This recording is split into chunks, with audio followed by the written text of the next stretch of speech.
adopted children tend to focus on why wasn't I loved? Why wasn't I kept? That is the big thing for them. That is the source of all of those abandonment issues and so on and so forth. So I told her a story from day one about how Daddy and I were looking for our perfect baby. We couldn't find her. And we looked all over the world and we asked all of these really smart people for help to find our perfect baby. And they looked in Africa and they looked in India and we made up this whole crazy big story. And then one day we got a phone call and they said, we found your perfect baby. And we said, oh my God, finally, where is she?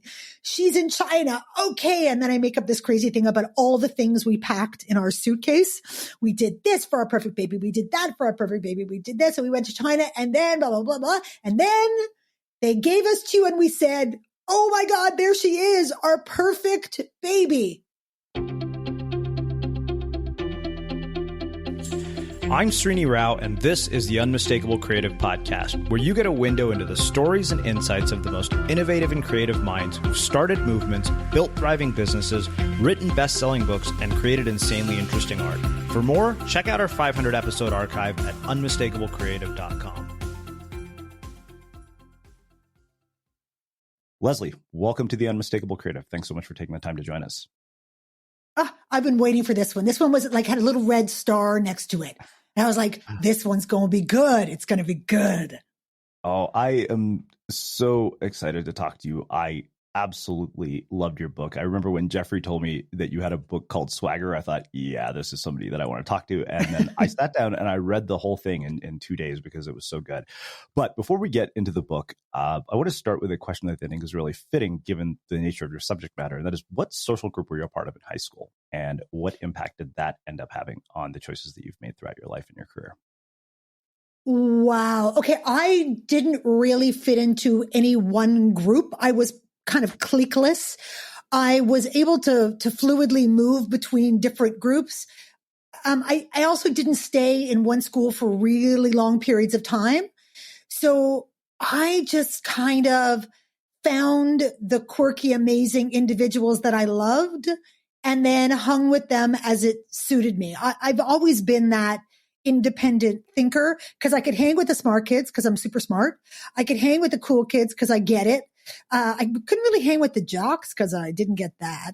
But but then I also went to an unusual high school. For my last 2 years of high school, I went to an experimental high school called Mind that was for smart kids. And everybody there were freaks in the best way possible. So there was a lot of fluidity in my life. We moved in those key years in high school before I went to Mind. We moved out of Montreal proper into this really small French-Canadian town called Saint-Lazare. And so I went to the only high school that was there, which was this, high school that everybody from every, surrounding region came to. And I swear to you, Sri, I was known as La Juif. I was the Jew because it was such a novelty. We were the only Jews in the entire community, and there was no shade to La Juif. But I was La Petite Juif, the little Jew. My sister was La Grande Juif. That's how we were referred to. So I had a very weird and wild, upbringing. It wasn't traditional. I was a wild child, big time. Well, okay. So the funny thing is we have not just the moving around in common, but we also have having lived in Canada in common. I spent 4 years in Edmonton. And I wonder, moving around so much, how has that affected your social relationships in your adult life? Because one of the things that has been really awkward to me or odd is that my sister has friends that she's known since she was in 6th grade. Some of them were bridesmaids at her wedding. They come to our house for Christmas.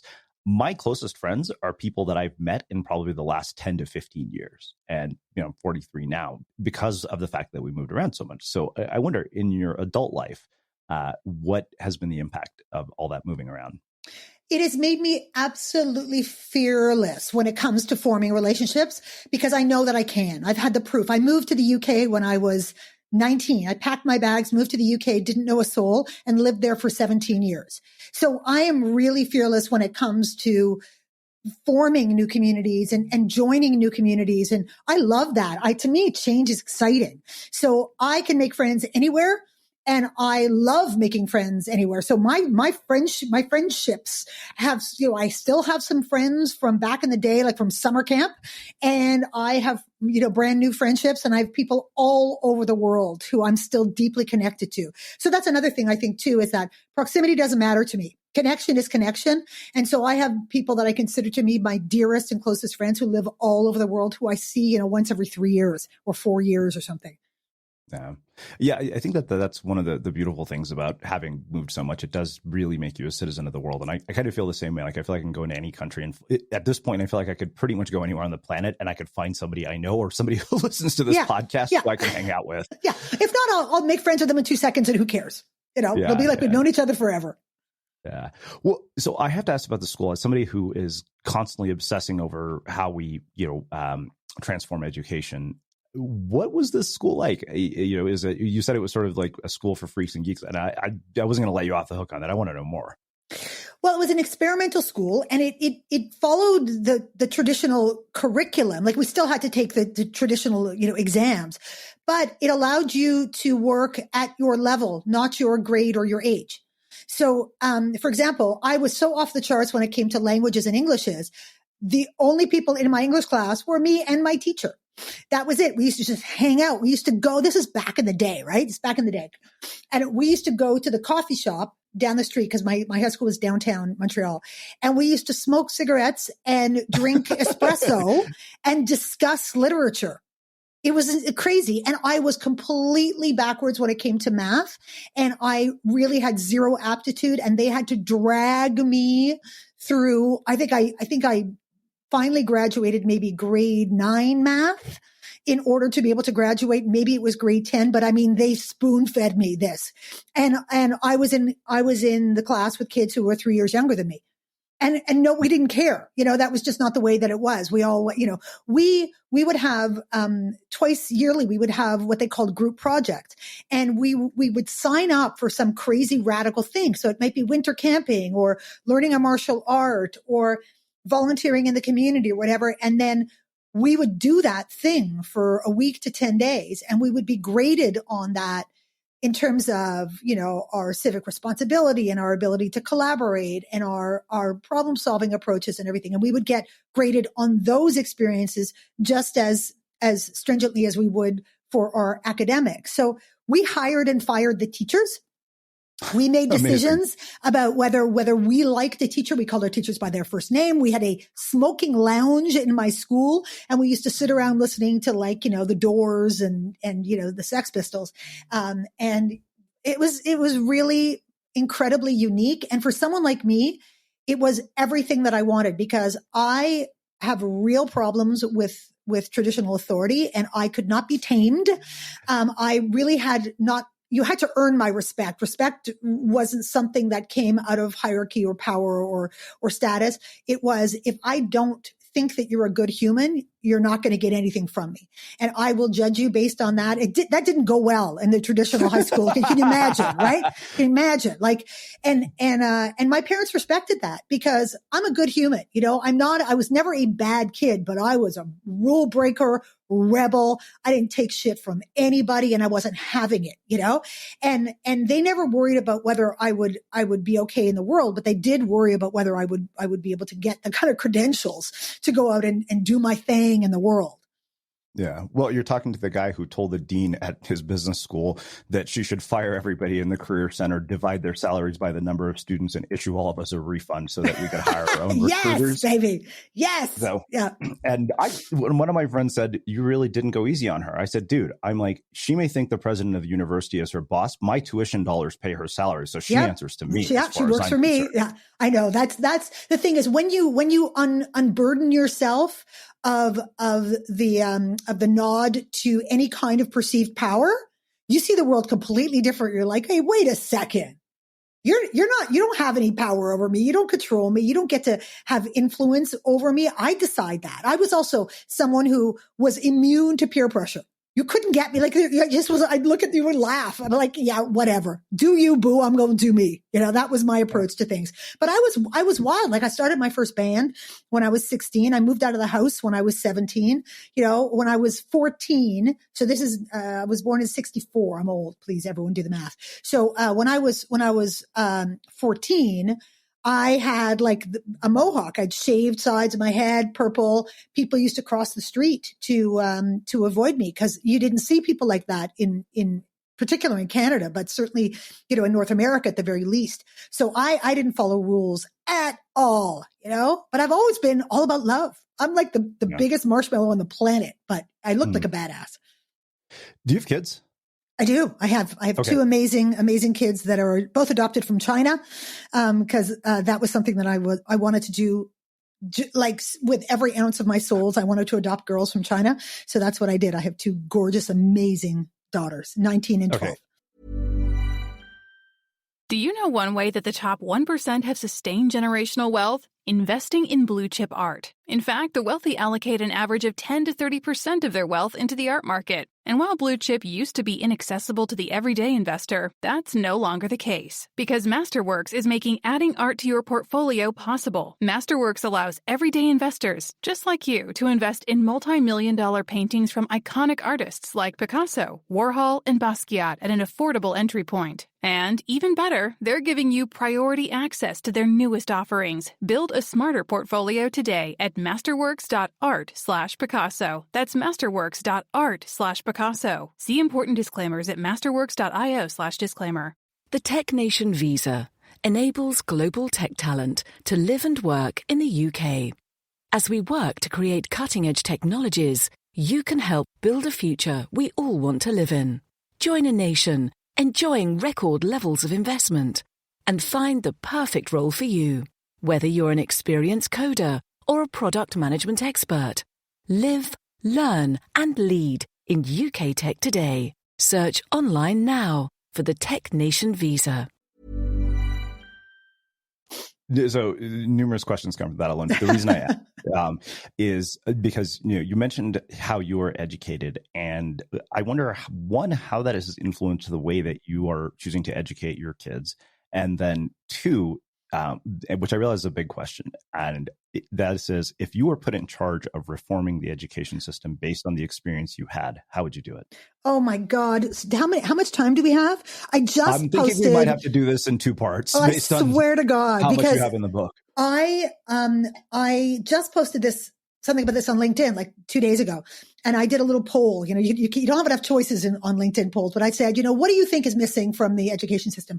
I have so many views on this. And I, as someone who also is a huge student of creativity and creative process, it's one of the things that allowed me to travel the world is training creative problem solving, but my own radical version of creative problem solving that's very much intertwined with swagger.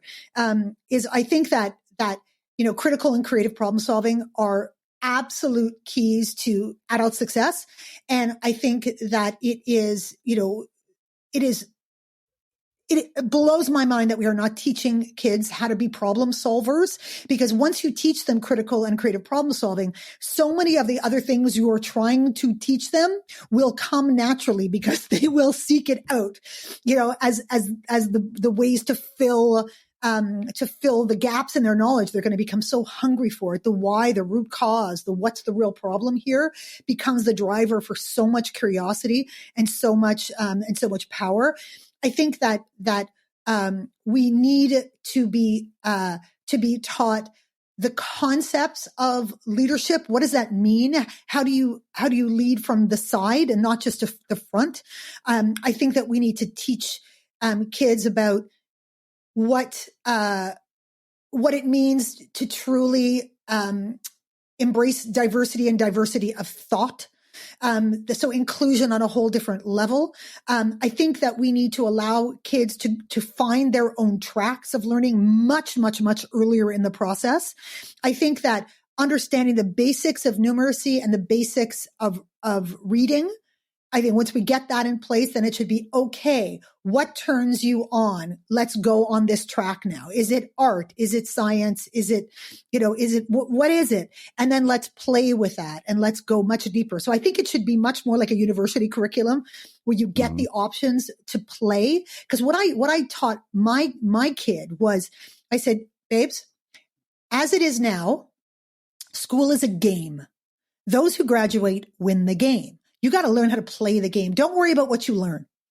Worry about playing the game. Figure out what your teachers want from you, and give it to them. And along the way, you're going to find things that turn you on. You might not. It might come later. But what I don't want you to happen is for you to develop a hate on for learning.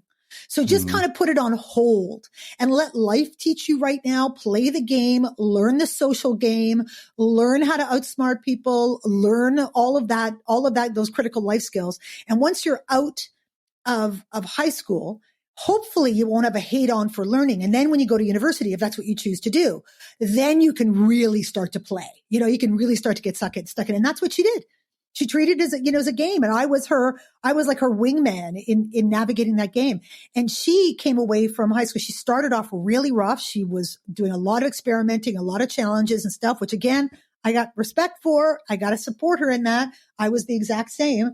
But she figured herself out, and she left school with like the high 90s. And then she got into McGill. She did her first year at McGill during the pandemic. I was like, there you go, girl, do it. And now she's studying psychology. So wow. I just do not really put any credence into high school education. I think it's bullshit. And I've thrown up my hands in terms of, what's important. And what's fascinating too is my 12-year-old has all kinds of quite severe learning challenges. She is, she's one of those orphanage babies who had a really, really rough start. And as a result, she has these ongoing challenges. When you and I were talking about ADHD, we know nothing about what real ADHD is. Let me tell you, because when a child has severe clinical ADHD, the level of the real level of attention is seconds, and wow. they cannot hold on to the receiving of information long enough for the brain to distribute it. So it swirls around in their head, and then it just falls out. It's a really heartbreaking thing to watch. It's incredibly frustrating for the child. Plus she has cognitive challenges. She has short-term memory issues. And you would love this, Srini. She's 100% concrete thinker. She is not capable of abstract thought. Now I want you to imagine someone like you and me raising a child who is not capable of abstract thinking. So if you can't use euphemisms, you can't use analogies or metaphors because she takes it literally. So they're utterly useless, and you have to be so specific with your language. And it is incredibly challenging. Now put that kid in any kind of traditional school system and she's screwed. So we have just peeled it back. She's in an amazing school who've allowed us to completely control her curriculum. And basically it's like, what she's doing now is basic numeracy, making sure that she can read, which she's still incredibly challenged at. And the rest of it is life skills. That's all we care about is life skills. I don't give a shit about anything because fuck you with your biology or your science or your whatever. She loves art. She does art. The rest of it, I don't care. As long as she can read and understands the practical application of numeracy. That's all I care about. Practical application. Can she make change? Can she, understand how to use measurements to cook? Those kinds of things, and life skills. That's it. This episode of The Unmistakable Creative is brought to you by ThoughtWorks, a global technology consultancy that's hiring senior and lead developers, data engineers, infrastructure consultants, and more to join them in their roles across the United States. It's pretty clear that last year changed our working lives forever, and maybe it made you realize that you were ready for a change. At ThoughtWorks, they challenge curious minds to make a real impact, get to know them, and discover how you can make your mark in tech. At ThoughtWorks, you're free to seek the most ambitious challenges, free to change career paths, free to use technology as a tool for social change, and free to be yourself. They're looking for change makers, opportunity creators, status quo shakers, thought workers. And if you're listening to The Unmistakable Creative, that's probably you.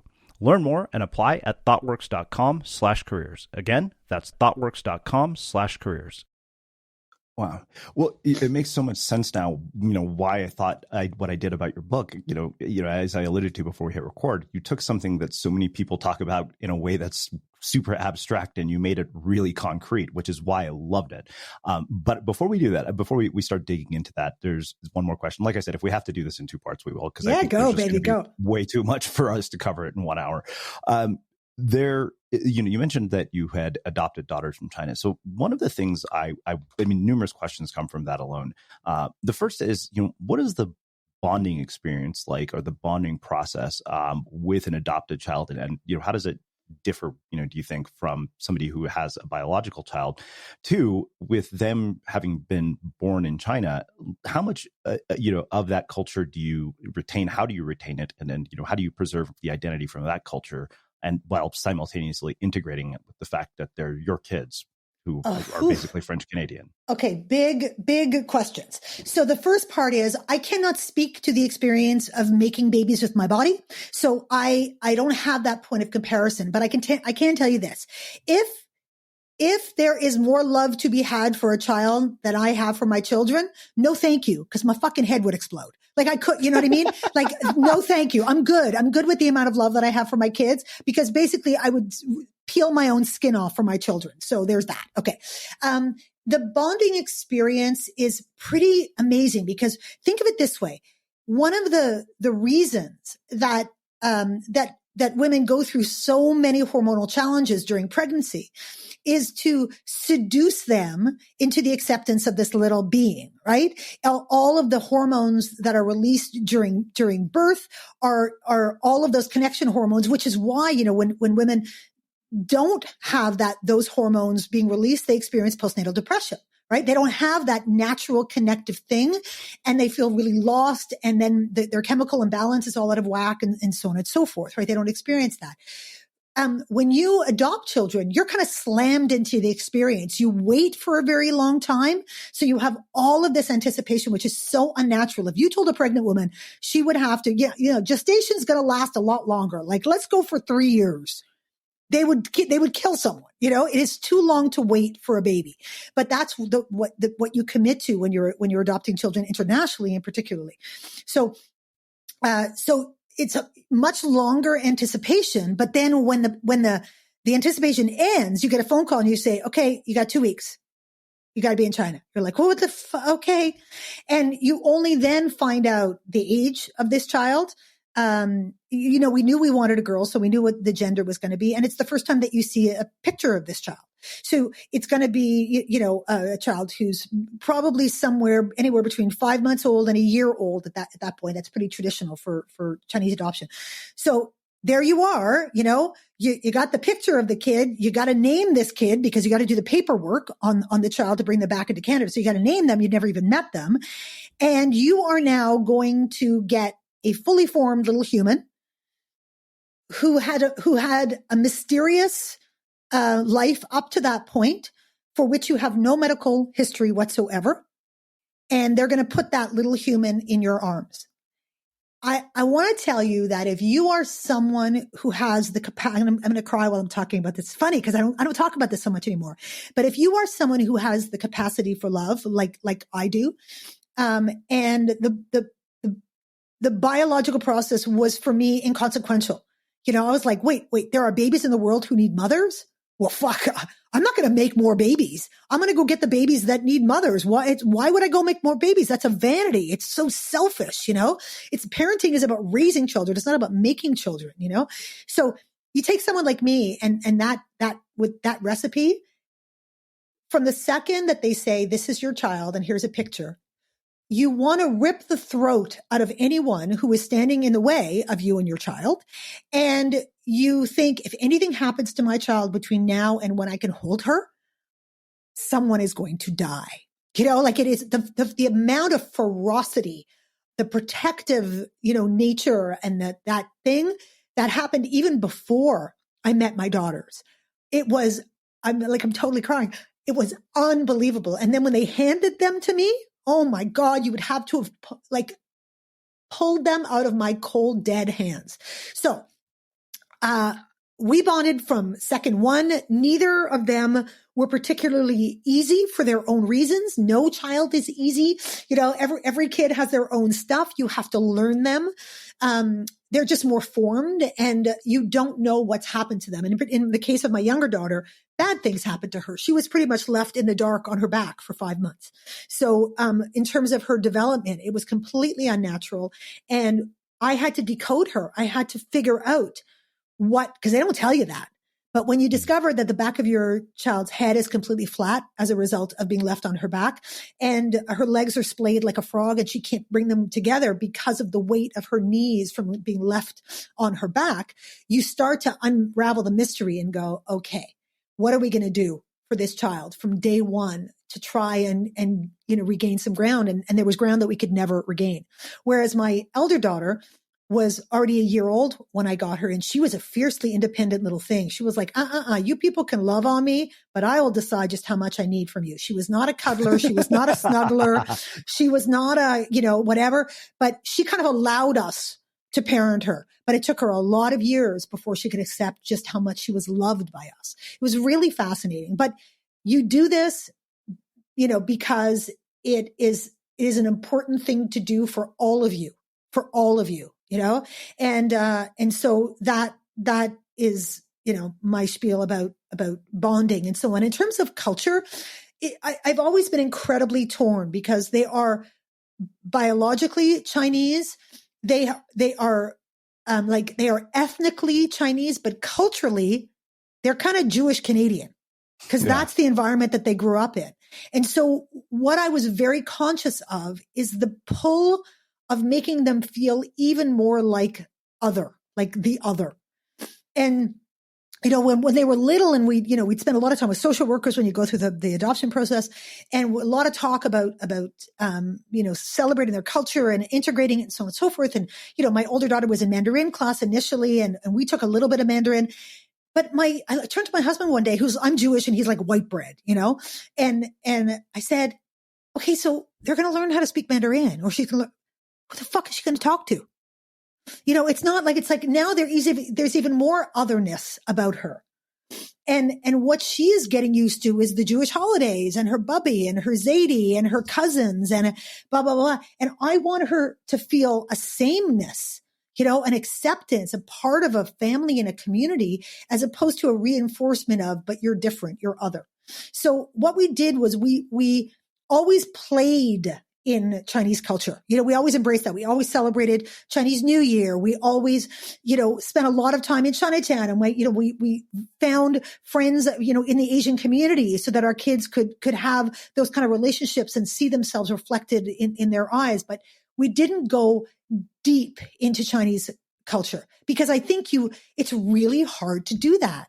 It's really hard to do that. It's kind of like they have to accept it as part of themselves and not be afraid of it, but decide what pull it has for them. And I think that's going to come later in their lives.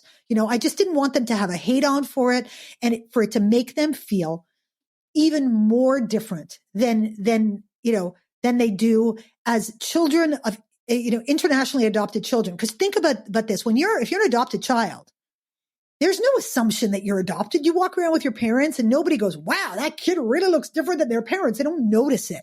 But when you're internationally adopted, everywhere you go with your family, people go, ooh, look, adopted child. It's a burden. It's really hard on them. And you have to be really conscious of what that must feel like for them. And how do you make them feel the least other than you possibly can? Yeah. Well, I mean, my sort of natural follow-up to that is how old were they when you told them that they were adopted? Because, day one, from forever. I had a so story.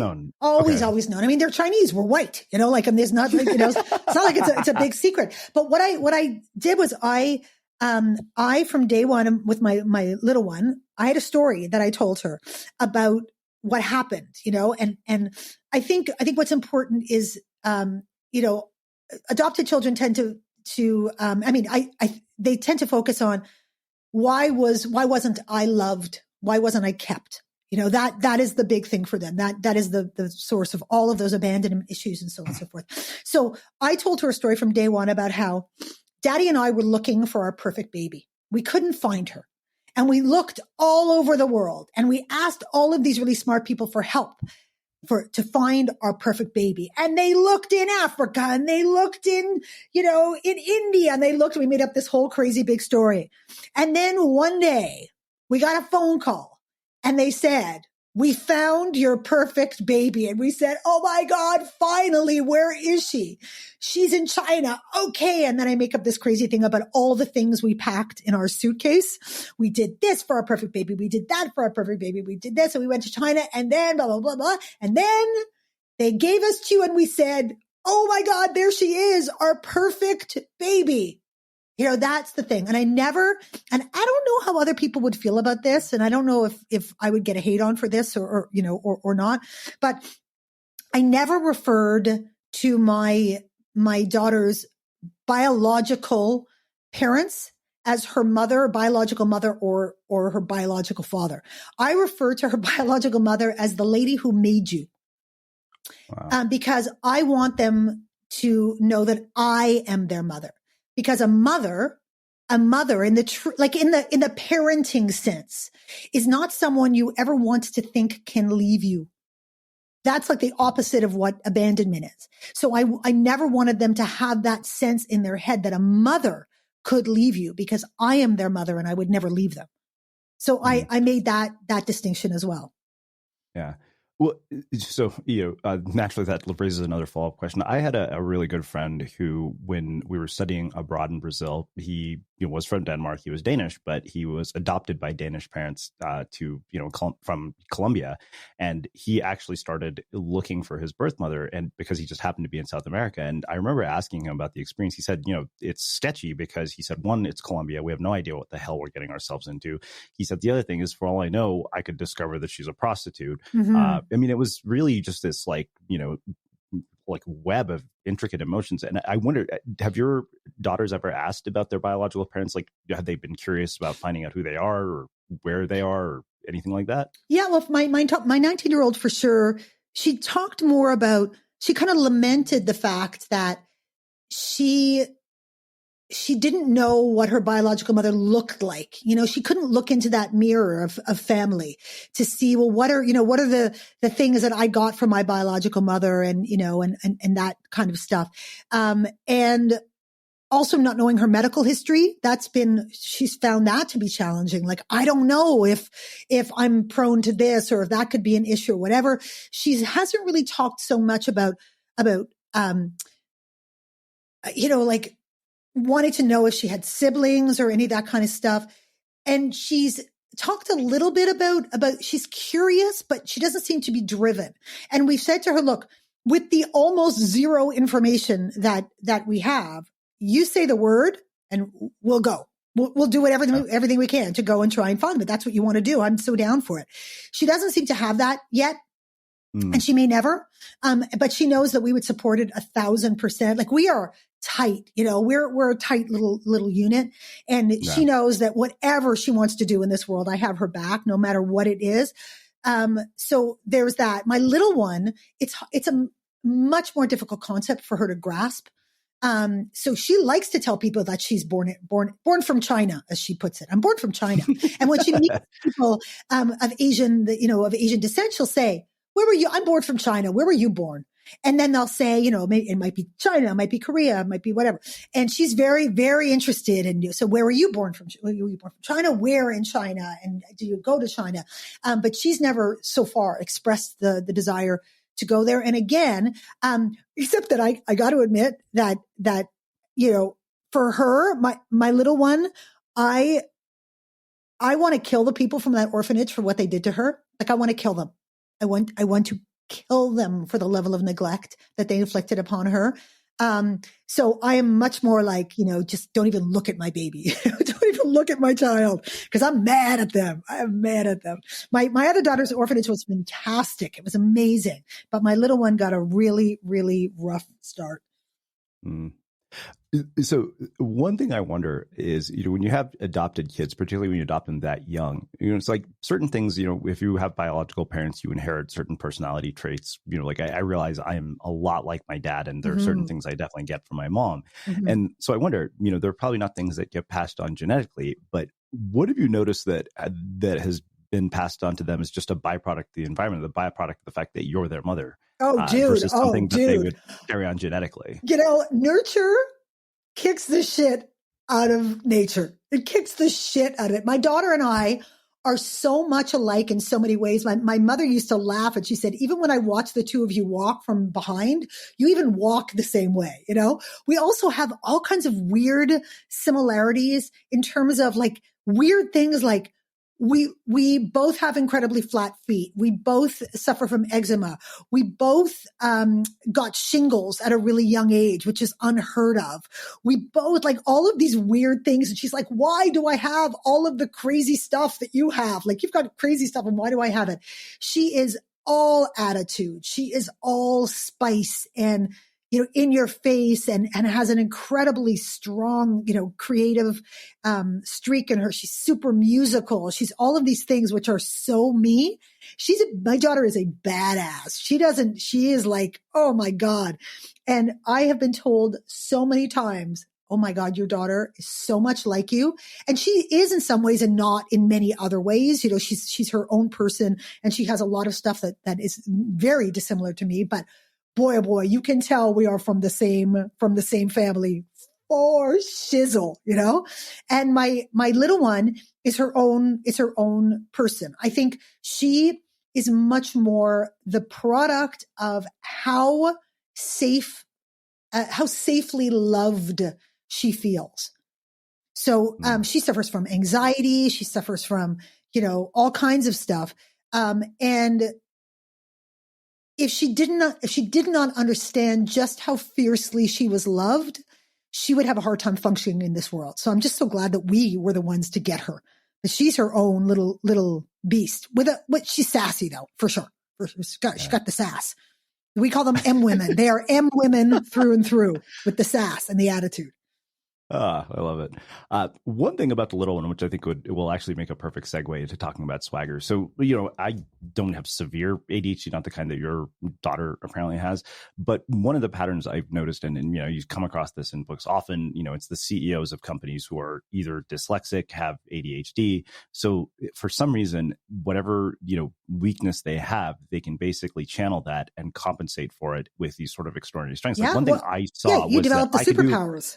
I can do more in a couple of hours if I'm interested in something than most people can get done in a week. When my editor at Penguin said, can you finish writing this manuscript in 6 months? I said, yes, which looking back, that wasn't very smart, but but I did it. And I realized it was because I gave a damn. Whereas if you put me in an office job and said, can you finish this in a week? I'd be like, well, I can finish it in an hour, and then you should let me go home. And that's probably why you're going to fire me. So I wonder what you've seen in terms of sort of superpowers that emerge, in terms of compensating for those deficiencies or those sort of, weaknesses. Well, I think getting into the whole swagger idea, and when, we've been talking about swagger, I just want to make sure that your listeners understand when I say swagger, what I mean.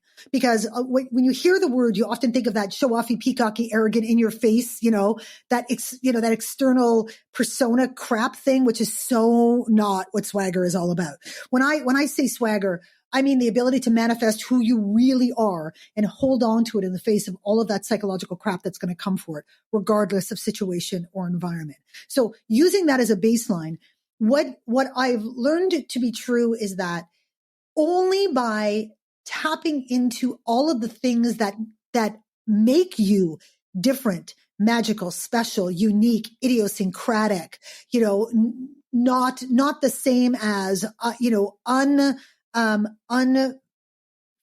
undiluted, unassimilated. That's actually where your true power lies. On the things that perhaps you had a hate on for growing up because you didn't understand them and they made you feel different. And there were things that you didn't know how to use yet. That you didn't know how to step into them because they were too big for your body or for your mind or your heart.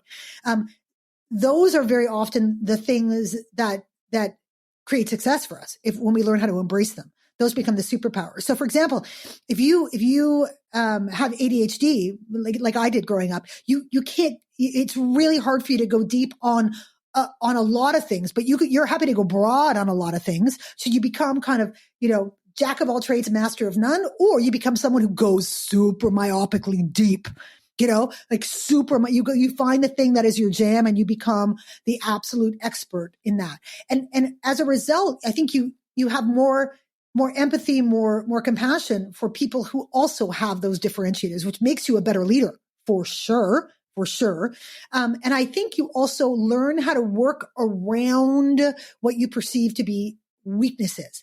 And when you do that, you strengthen so many other aspects of your sensibilities, your intellect, your perspective, because you need to, because you recognize this weakness. If you're dyslexic, for example, you got to find other ways to learn. If you're going to learn, you're going to have to find other ways to do it, and you're going to have to get real smart about it. And so that's lifelong. That's lifelong, sort of cemented process then, because that's now the way that you do things going forward. So I almost feel badly for those kids who were just generic mainstream. Yeah, whatever. It's all good, because they didn't really face the challenges. They didn't have to overcome. They didn't have to develop the grit. They didn't have to figure out the workarounds. They didn't, those kids have a harder time succeeding later, I think, when shit gets real. Yeah. It's funny you said. So my roommate and I were going for a drive once, and we were talking about high school, and he asked me, he said, "Were you a straight A student in high school?" I said, "Dude, I'm Indian. That's kind of a given." I said, listen, and I was like, being a straight A student in high school is not an indication of intelligence. Any idiot can be a straight A student in high school, because all you have to do is do you play the game. Like you said, you listen to the teacher, you turn your assignments in on time, and you memorize a few things. Like you learn that very quickly when you, this was the lesson I remember when I got to Berkeley and I took an economics midterm for the first time. You think you understand this, you go, you solve all these problem sets, you do all the homework. Oh yeah, I understand this. Then you get to the midterm and they basically ask you to apply what you've learned in a context you're completely unfamiliar with. And you realize, okay, wait, damn, I actually don't have a clue. Yeah. Which is really. Yeah. As I said to my daughter, in university is when you learn to learn. Yeah. That's when you learn to learn, because you need context, right? You have to have point of reference. It's not just rote learning, Yeah, sadly, unfortunately, even the university, level, I think, fails at this, because that's one thing. When I go back, I feel like if I went back to Berkeley now, knowing what I know from having done all the interviews I have in the show, I would probably crush it compared to what I did, because nobody taught me how to actually study, which is, one of those bizarre things that you kind of are left to figure out for yourself. And by the time you do, you're like, oh, it's graduation and my GPA sucks. But you open up this book, when you in the chapter that you call The Case for Swagger, by saying, fundamentally, if you believe that you're truly worthy of owning your awesomeness at the stage you're currently at, then you do. Nothing or no one can tell you differently. In that light, it makes sense to flip the adage from fake it till you make it to feel it till you find it.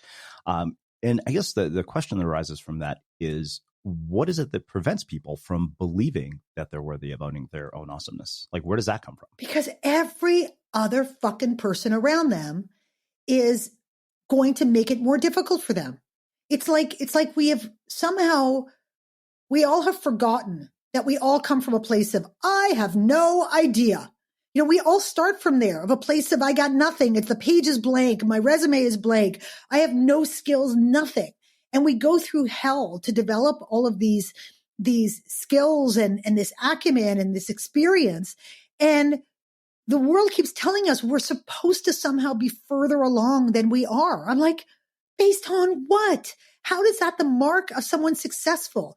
It's not about complacency, owning where you are and being in love with where you are in your journey. It's taking a freaking breath, man, and just going, wow, I just got here. This is awesome. Let's look around here in this, at this particular stage in my life, and let's take a breath and let me get into it and revel in it and so on, as opposed to going, oh my God, I just arrived. Okay, what's next? And that's kind of what the working world does to us now, and forces us into that place of fake it till you make it, because we're terrified that we will be perceived as not good enough. this was the thing that made me write this book. I'm traveling the world with my company, Combustion, my training company, and I'm working with the people who are supposed to be the best of the best of the best. The Googles, the Ubers, all of the Silicon Valley clients and all the financial services and the tech clients and stuff, all the kids who went to Stanford and MIT and stuff, and they're supposed to be the best of the best. And not only are they scared shitless, but their leaders are scared shitless. The working with the senior level executives at Google, who are also scared shitless of being seen as less than competent, less than credible, less than powerful, less than good enough. And I was like, okay, at their core, people do not believe that they can reveal who they are and still find a success that they're dreaming of. They don't believe that they're good enough to actually achieve their dreams. And so they tell themselves this story that they have to put on this code of persona and get into this whole fake it till you make it paradigm in order to gain the credibility that is going to lead to the attention that's going to lead to their success. And it's bullshit, because as soon as they get into that cult of persona, that persona is based on an assimilated view of the world, because they're looking around and saying, how can I fit in here? How can I be like everybody else here, walk and talk and dress and act the same as everybody else, so I'll be accepted into this tribe? By definition, you're no longer standing out. And then you wonder why you don't get noticed. It's like this whole paradigm that people get trapped into. And it's just, it's a disaster. It's a disaster and a recipe for the imposter syndrome. Thank you for listening to this episode of the Unmistakable Creative Podcast. While you were listening, were there any moments you found fascinating, inspiring, instructive, maybe even heartwarming? Can you think of anyone, a friend or a family member who would appreciate this moment? If so, take a second and share today's episode with that one person, because good ideas and messages are meant to be shared. The Tech Nation Visa enables global tech talent to live and work in the UK. As we work to create cutting-edge technologies, you can help build a future we all want to live in. Join a nation enjoying record levels of investment and find the perfect role for you. Whether you're an experienced coder or a product management expert, live, learn, and lead in UK tech today. Search online now for the Tech Nation Visa.